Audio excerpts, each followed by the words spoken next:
যশোরের খাজুরায় পূর্বশত্রুতার জেরে রুবেল হোসেন নামে এক যুবলীগ নেতাকে কুপিয়ে হত্যা করার অভিযোগ উঠেছে। সোমবার বেলা 11:30টার দিকে খাজুরা তেল পাম্প সংলগ্ন ওজন স্কেলের সামনে এ ঘটনা ঘটে। নিহত রুবেল হোসেন স্থানীয় বন্দবিলা ইউনিয়নের তেলিধান্য গ্রামের মৃত মুমতাজ ঢালির ছেলে এবং ইউনিয়ন যুবলীগের যুগ্ম সাধারণ সম্পাদক ছিলেন। পুলিশ ও স্থানীয় সূত্রে জানা যায়, পূর্বশত্রুতার জেরে একই এলাকার আব্দুল বক্করের ছেলে রাব্বি ধারালো অস্ত্র দিয়ে রুবেল হোসেনের শরীরের বিভিন্ন স্থানে এলোপাতাড়ি কুপিয়ে গুরুতর জখম করেন।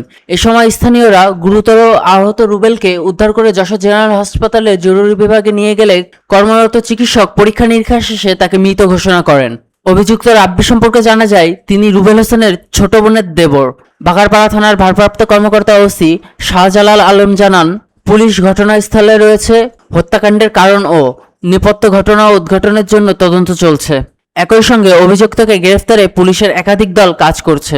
নিহত রুবেলের মরদেহ খাজুরায় পৌঁছালে স্থানীয় জনতা হত্যাকাণ্ডের সাথে জড়িত রাব্বির বাড়িতে আগুন ধরিয়ে দেন। ডেস্ক রিপোর্ট, দৈনিক যশোর।